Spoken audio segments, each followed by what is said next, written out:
శరభయ్య అందించిన పగ్గాన్ని అందుకున్నాడు నంది. శరభన్న తలపాగా అన్నాడు చిన్నగా నవ్వుతూ.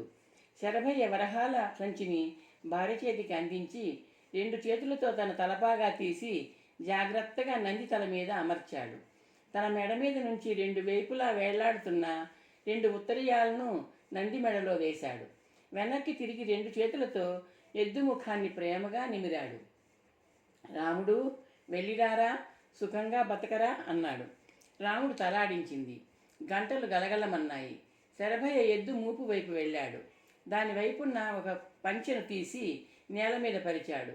వీపు మీదుగా 2 వైపులకు బరువుగా వేళ్లాడుతున్న అసిమి అనబడే సంచిని తీశాడు. ఆ సంచిలో 2 వైపులా ఉన్న బియ్యాన్ని పంచె మీద పోశాడు. అసిమిని మళ్ళీ యథాస్థానంలో గంగిరెద్దు మీపు మీద వేశాడు. సంచిలో ఇంకా ఉన్నాయి బియ్యం. నంది హెచ్చరించాడు. అవి నీకే తమ్ముడు, ఉత్త సంచి ఇవ్వరాదు, కొంచెం ధాన్యం ఉంచాలి శరభయ్య అన్నాడు. నేల మీద కూర్చుని బియ్యం పోసిన పంచె 4 మూలల్ని గలుపుతూ జాగ్రత్తగా మూటగట్టాడు. మూటను ఎత్తి భుజం మీద పెట్టుకున్నాడు. నంది వైపు నవ్వుతూ చూశాడు. అదిగో చిన్న గుట్ట కనిపిస్తోందిగా, దాని అంచునే మా ఊరు, దగ్గరే, వెళ్ళొస్తాం అన్నాడు కుడివైపు ఉన్న చిన్న గుట్టలను చూపిస్తూ. శరభన్న, ఇటువైపు నేనెప్పుడూ రాలేదు. ఈ ప్రాంతం ఏ రాజ్యంలోది? నంది అడిగాడు. ఇది సారంగ సామ్రాజ్యం.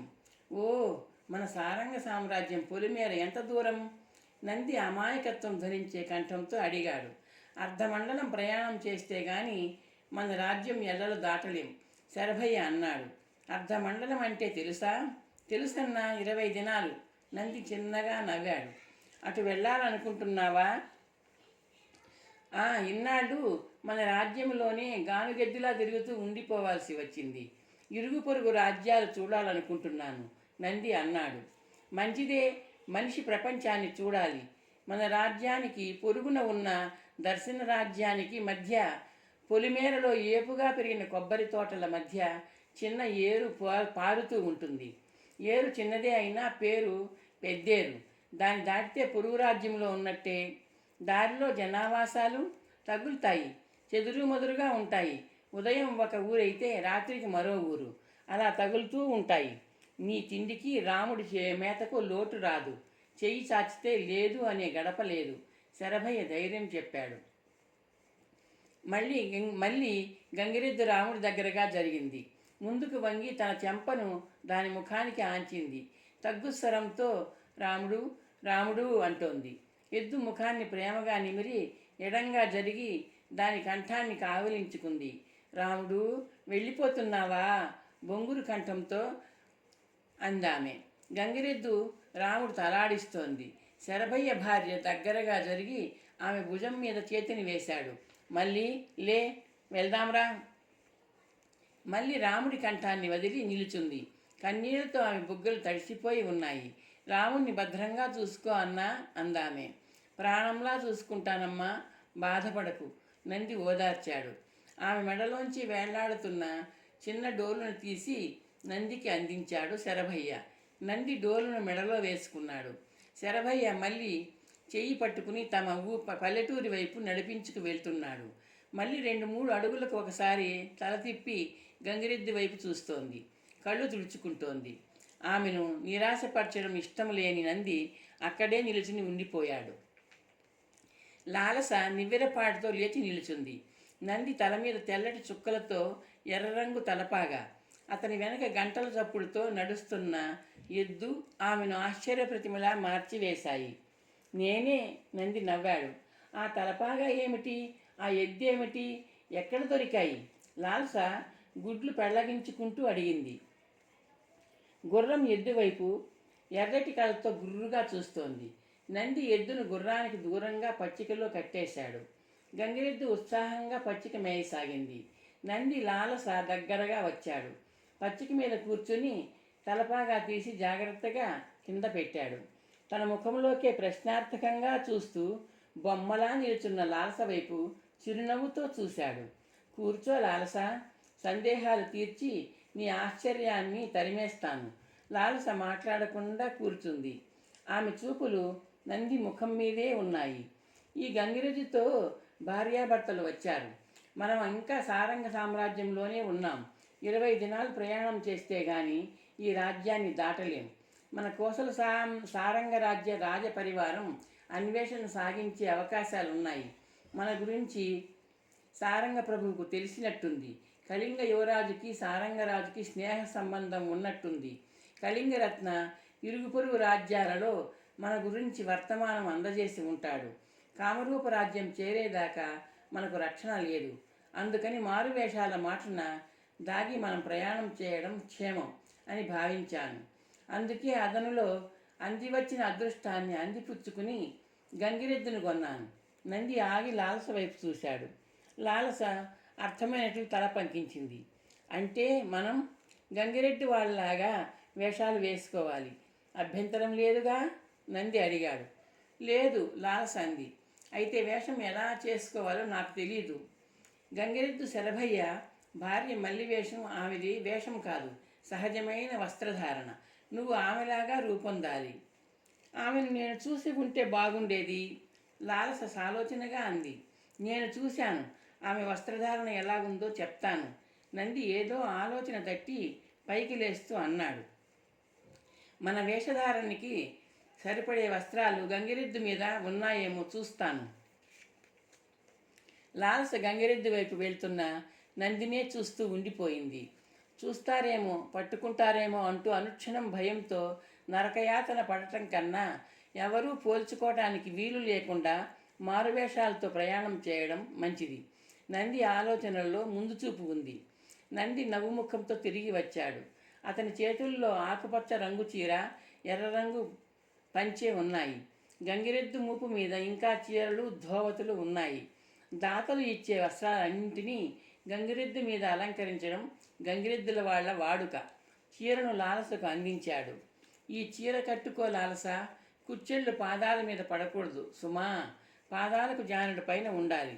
ఆమె పాదాలకు లావుపాటి వెండి అందెలున్నాయి, నీ పాదాలకు అందెలు లేవు. ఆమెలాగా పాదాలకు దట్టంగా పసుపు రాసుకోవాలి. అలాగే ముఖమంతా పసుపు రాయాలి. నుదురు మీద పెద్దగా గుండ్రంగా కుంకుమ బొట్టు. కుంకుమ పసుపు లేవుగా? లాలస అడ్డు తగిలింది. ఉన్నాయి. గంగిరెద్దు కొమ్ముల మెడల్లో పిడికిలంత చిన్న మూటలు 2 ఉన్నాయి, చూశాను. ఒకటి పసుపు, ఒకటి కుంకుమ. ప్రతిదినము ఎద్దును అలంకరించాలిగా? నంది చిరునవ్వుతో అన్నాడు.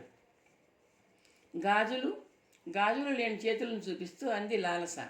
నా బంగారు గాజులను కళింగ రాక్షసుడు కాజేసినట్టున్నాడు, నా నగలతో పాటు. ఏదో జనావాసం తగలగానే మట్టి గాజులు సంపాదించుకుందాం, నంది అన్నాడు. అన్నట్టు లాలస, నీ కర్ణాభరణాలు, నాసికాభరణం మనల్ని పట్టిస్తాయి. తీసివేసి భద్రంగా కొంగులో ముడివేసుకో. అలాగే వేషం మార్చుకోనా? ఒక్క క్షణం అంటూ నంది మళ్ళీ గంగిరెద్దు వైపు వెళ్ళాడు. క్షణంలో మరొక పంచెతో తిరిగి వచ్చాడు. లాలస అతన్ని ప్రశ్నార్థకంగా చూసింది. నువ్వు బొద్దుగా కనిపించాలి, పొట్ట బాగా లావుగా ఉండేలా ఈ పంచెను చుట్టుకో, దానిపైన చీర కట్టుకో, నంది చూపులను దాచుకుంటూ అన్నాడు. దేనికి? గంగిరెద్దు అతని భార్య అలా ఉందా? లాలస అమాయకంగా అడిగింది. ఆమె గర్భవతి. ఓ, లాలస అర్థమైనట్లు అంది. లాలస, మరోలా అనుకోకు. మన ఇద్దరిని గంగిరెద్దుతో పాటు చూస్తే జనం ఏమనుకుంటారు? నంది ప్రశ్నించాడు. లాలస క్షణకాలం పాటు అతని ముఖంలోకి చూసింది. ఆమె కనురెప్పలు కిందికి వాలాయి. దంపతులు అనుకుంటారు. అవును, అలా అనుకోవడమే మనకు కావాల్సింది. చూసేవాళ్ళు ఎవరైనా సరే నీలో యువరాణిని నిన్ను చూడకూడదు. నీలో గంగిరెద్దుల వాడి పెళ్ళాన్ని, త్వరలో తల్లి కాబోయే ఇల్లాల్ని చూడాలి. అది నీకు నాకు ఎంతో మంచిది. లాలస చిరునవ్వు నవ్వింది. ఇలా ఇవ్వు అంటూ లాలస పంచె కోసం చేతిని జాగించింది. నంది పంచెను ఆమెకు అందించాడు. లాలస గుబురుగా ఉన్న పొదలచాటుకు వెళ్ళింది. నంది గంగిరెద్దు శరభయ్య తన కోసం ఎద్దు మీద వదిలి వెళ్ళిన ఎర్రటి ధోవతిని కట్టుకోవడానికి ఉద్యుక్తుడయ్యాడు. నంది తలవాల్చి కొలం నీటిలో తన ప్రతిబింబాన్ని చూసుకున్నాడు. ఎర్రటి ధోవతి, నడుము చుట్టూ పట్టీలాగా చుట్టిన నీలిరంగు ఉత్తరీయం. దాన్ని 2 అంచులు కుడిచేతి వైపు క్రిందికి వేళ్లాడుతున్నాయి.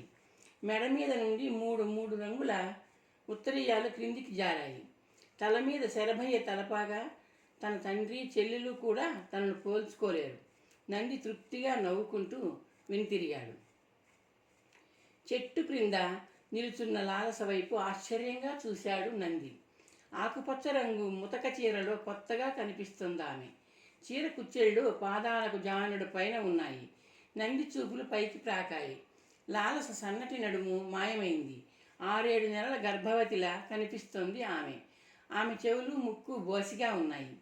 ఎలా ఉన్నాను? తన్నే చూస్తూ దగ్గరగా వచ్చిన నందిని చిరునవ్వుతో ప్రశ్నించింది లాలస. ఎలా ఉండాలని అనుకున్నానో అలా ఉన్నావు. ముఖానికి, ముంజేతులకు, పాదాలకు దట్టంగా పసుపు రాస్తే కళింగరత్న, ఉలూకుడు చచ్చినా పోల్చుకోలేరు. నిన్ను కూడా లాలస నవ్వింది. పసుపు మూట ఇస్తాను అంటూ నంది గంగిరెడ్డి వైపు అడుగులు వేశాడు. గంగిరెద్దు మూపురం మీద మోస్తున్న వస్తువులను పరిశీలిస్తూ ఉండిపోయాడు నంది. పంచెలు, చీరలు, ఉత్తరీయాలు, అంగీలు, పాదాల దాకా ఉండే పురుషులు ధరించే వస్త్రాలు, మూపురం దగ్గరగా సన్నటి తాడు 2 వైపులకు వేలాడుతోంది. 2 మట్టి పాత్రలు తాడు కొనలతో బంధించి ఉన్నాయి. సన్నటి నులకలు ముంతల్లా ఉన్న మట్టి పాత్రల చుట్టూ చిక్కటి ఆకారంలో అల్లబడి ఉన్నాయి. మట్టి పాత్రలు పగిలిపోకుండా నులక కవచాలు. మట్టి పాత్రల మీద ఉన్న చిన్న మూతల్ని తీసి చూశాడు నంది. నీళ్లు శరభయ్య దంపతుల దాహం తీర్చడానికి గంగిరెద్దు నీటిని మోసుకెళ్తుందన్నమాట. ఉట్లలో ఉన్న మట్టి పాత్రలను బంధించిన తాడుతో పాటు తీసుకుని కొలన వైపు నడిచాడు నంది. ముఖానికి, ముంజేతులకు, పాదాలకు పసుపు రాసుకోవడం ముగించిన లాలస లేచి నిల్చుంది. తన వైపు తిరిగిన లాలస ముఖాన్ని, ముంజేతులను, పాదాలను పరిశీలనగా చూస్తూ నంది మెప్పుగా తల పంకించాడు. రొండిన దోపుకున్న కుంకుమ మూటను ఆమె వైపు చాచాడు. గుండ్రంగా పెద్దగా ఉదయించే సూర్యబింబంలా ఉండాలి అన్నాడు తిరునవ్వుతో. లాలస కుంకుమను అందుకోలేదు. ఆమె తల అడ్డంగా ఊపింది. నా చేత కాదు, నుదురు మీద సూర్యబింబాన్ని నువ్వే చిత్రించు లాలస నవ్వుతూ అంది. సరే అలా కూర్చో అంటూ పచ్చిక మీద పద్మాసనం వేసుకుని కూర్చున్నాడు నంది. లాలస అతని ముందు మోకాళ్ళ మీద కూర్చుంది. నంది కుంకుమ మూట విప్పాడు. బొటన వేలుతో, ఉంగరం వేలుతో కుంకుమ తీసుకున్నాడు. లాలస నుదురు మీద, కనుబొమల మధ్య పైభాగాన తడిగా ఉన్న పసుపు మీద కుంకుమ అద్దడం ప్రారంభించాడు. గుండ్రంగా పెద్దగా రూపొందిన కుంకుమ తిలకాన్ని తృప్తికరంగా బొమ్మను చిత్రించిన చిత్రకారుడిలా చూశాడు. అప్పుడు జలదర్పణంలో చూసుకో అన్నాడు. లాలస లేచి కొలన దగ్గరగా వెళ్ళింది. నిశ్చలంగా స్వచ్ఛంగా ఉన్న నీటిలో తన ముఖం చూసుకుంది. కుంకుమ తిలకం అందంగా ఉంది. చిరునవ్వు నవ్వుతూ నంది దగ్గరగా వచ్చింది. ఎలా ఉంది లాలస? ఉదయ సూర్యుడే అంటూ లాలస కుడి చేత్తో కొంచెం కుంకుమ తీసుకుంది. ఎడమ అరచేతిలో వేసుకుంది. కొలను దరికి వెళ్ళి కుంకుమ మీద కొన్ని నీటి చుక్కలు జారవిడిచింది. చూపుడు వేలితో చక్కగా రంగరించింది. నేల మీద పడి ఉన్న ఎండు పుల్లను తీసుకుంది. దానిని తడిగా బురదగా ఉన్న కుంకుమలో అద్దింది. పుల్లను తడి కుంకుమలాగా అంటుకునేలా చేసింది. ప్రశ్నార్థకంగా చూస్తున్న నంది ముందు మోకాళ్ళ మీద కూర్చుంది. నీ నుదురు బోసిగా ఉంది అంటూ నంది కనుబొమల మధ్య నుండి నుదురు పైభాగం దాకా పొడుగాటి నామం పెట్టింది. నీటిలో చూసుకోమన్నట్టు తల ఎగరేసింది. నంది లేచి వెళ్ళి నీటి అద్దంలో చూసుకున్నాడు. ఎర్రటి పొడుగాటి నామం తన ముఖ కవళికలనే మార్చివేసింది. నేను పెట్టిన బొట్టు కన్నా నువ్వు దిద్దిన నామమే బాగుంది. నా వేషంలో ఇంకొక లోపం ఉంది. ఆ లోపాన్ని పూరిస్తే నేను పరిపూర్ణంగా గంగిరెద్దుల వ్యక్తి ఎల్లారినే లాలస నవ్వుతూ అంది. లోపమా? నంది చూపులతో లోపాన్ని వెతికే ప్రయత్నం చేస్తూ అన్నాడు. లాలస మాట్లాడకుండా పైట కొంగు ముడి విప్పింది.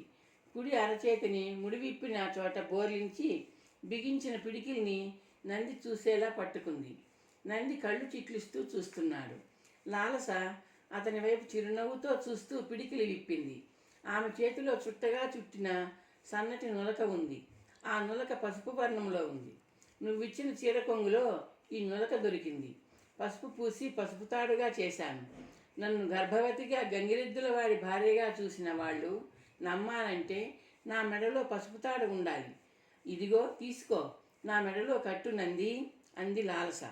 లాలస నంది నిర్ఘాంతపోతూ అన్నాడు. తప్ప లాలస చిరునవ్వుతో అంది. నన్ను నీ భార్యగా త్వరలో తల్లి కాబోయే గర్భిణీగా చూసిన వాళ్ళు అనుకోవాలంటే, మన నిజస్వరూపాలు బయటపడకుండా ఉండాలంటే పసుపుతాడు తప్పదు. లాలస, నంది బిగ్గరగా అన్నాడు. నన్ను పరీక్షిస్తున్నావా? సన్నటి నడుము కనిపించకుండా గుడ్డ చుట్టుకోమన్నందుకు మాటకు మాటగా వెటకారంగా కసిగా అంటున్నావా? లేదు, నా వేషం పరిపూర్ణమైనదిగా నమ్మదగిందిగా ఉండాలన్న లక్ష్యంతో అంటున్నాను. ఆ పసుపుతాడు నీ మెడలో ముడివేస్తే ఏమవుతుందో తెలిసే మాట్లాడుతున్నావా? నంది కోపంగా అన్నాడు. ఏమవుతుంది? నువ్వు నా భర్త అవుతావు, నేను నీ భార్యనవుతాను. లాల్స తొణుకు బెణుకు లేకుండా అంది. నీకు పిచ్చి పట్టింది. లాలస చిన్నగా నవ్వింది. నా వేషం కవచం ఎలా ఉండాలో చెప్పినప్పుడు నీకు పిచ్చి పట్టి ఉంటే ఇప్పుడు నాకు పిచ్చి పట్టినట్టే. సరే, ఒక ప్రశ్నకి సమాధానం చెప్పు. నంది ముఖంలోకి తీక్షణంగా చూస్తూ అన్నాడు. పసుపుతాడు నీ వేషంలో భాగమన్నావు. నువ్వు క్షేమంగా నీ తల్లిదండ్రులను చేరాక ఈ వేషాన్ని తీసివేస్తాను. నీ నిజరూపంతో కనిపిస్తావు. అప్పుడు వేషంలో ఒక అంశమైన పసుపుతాడు తీసి పారేస్తావా? లాలస నంది కళ్ళల్లోకి తదేకంగా చూసింది. ఆమె తల అడ్డంగా ఊగింది. తీసివేయను. లాలస, నంది అరిచాడు. నీది పిచ్చో మూర్ఖత్వమో తెలివి తక్కువమో నువ్వే తేల్చుకో. ఆ నులకను అవతల పారేయ్. అయితే ఈ ఆపద సమయంలో నేను లోకానికి నీ భార్యగా కనిపించవద్దా? లాలస సూటిగా చూస్తూ ప్రశ్నించింది. నా కంఠంలో పసుపచ్చని సూత్రం లేకపోతే చూసేవాళ్ళు మన మధ్య అక్రమ సంబంధం ఉందనుకుంటారు. నంది సమాధానం కోసం తన బుర్రలో అన్వేషిస్తూ ఆమె వైపు మౌనంగా చూశాడు. లాలస అతని కళ్ళలోకి తదేకంగా చూసింది. నంది, ఒక ధర్మసూక్ష్మం నీకు తెలుసా? భర్త అని ఎవరిని అంటారో తెలుసా? భరించే పురుషుడిని భర్త అంటారు. కళింగరత్న పర్వతం మందిరం నుండి తప్పించుకుని పారిపోతూ వీధిలో నీకు తారసిల్లిన క్షణం నుండి నువ్వు నన్ను భరిస్తున్నావు. అది భరించడం కాదు, ఆపదలో ఉన్న మనిషిని ఆదుకోవడం. అది అడ్డు రాకు నంది. లాలస అతన్ని అడ్డుకుంటూ అంది. నన్ను మాట్లాడనివ్వు, అనుకున్న దానిని పైకి అననివ్వు. వీధిలో నన్ను రక్షించిన క్షణం నుండి నువ్వు నన్ను అనుక్షణము రక్షిస్తున్నావు. అంటే అనుక్షణము నా బాధ్యత స్వీకరించి నన్ను భరిస్తున్నావు. నా శరీరాన్ని రక్షిస్తూ తద్వారా నా మాన ప్రాణాలను రక్షిస్తున్నావు. లాలస, అదంతా దయచేసి అడ్డు తగలకునంది. లాలస కంఠంలో ఆజ్ఞ ధ్వనించింది. ఆమెలో యువరాణి మాట్లాడుతున్నట్టుంది. నా మట్టుకు నేను నిన్ను నమ్మి ఆశ్రయించాను. నా సర్వస్వాన్ని నీ చేతుల్లో పెట్టాను. నదిలో నీ వీపు మీద నరవాహనం మీద కూర్చున్నట్లు కూర్చున్నాను. జలప్రయాణంలో అలసిపోయి జలపాతాలను చూసి భయపడిపోయి నీ వీపును బల్లిలా పాపాయిలా ఖర్చుకుని పడుకున్నాను. నువ్వు నా ఆకలి దప్పులు తీర్చావు, రక్షణ కల్పించావు. అయితే ఒక్క క్షణం పాటు కూడా నువ్వు నన్ను అందగత్తె అయిన యువతిని చూసే యువకుడి కళ్ళల్లో చూడలేదు. చివరికి నదీ ప్రయాణంలో తడిసి ముద్దైన వస్త్రాలతో నివురు మాటన నిప్పులా కనిపించే నన్ను, నా సౌందర్యాన్ని నువ్వు పురుషులు చూసే సామాన్య దృష్టితో చూడలేదు. నిస్సహాయ స్థితిలో, దయనీయమైన స్థితిలో, ఏకాంతంలో నీ చేతికి అందేంత దగ్గరలో ఉన్న నన్ను నువ్వు ఏ విధమైన వికారాలు స్వార్థాలు లేని చూపులతో చూశావు. నిర్మలమైన చూపుతో చూశావు. అది నీ వ్యక్తిత్వం. నీ వ్యక్తిత్వం ఏం చేసిందో తెలుసా? ఏం చేసింది? మానసికంగా నన్ను నీకు దగ్గర చేసింది. నీ పట్ల నా నమ్మకాన్ని పెంచింది, గౌరవాన్ని పెంచింది, అభిమానాన్ని పెంచింది, కృతజ్ఞతను పెంచింది. అవన్నీ ఒక్కటిగా కలిసి కొత్త భావంగా రూపొందాయి. దాని పేరు అనురాగం, ప్రేమ. లాలస కంఠంలో ఉద్రేకం, ఆవేశం జంట స్వరాల్లా పలికాయి. లాలసా,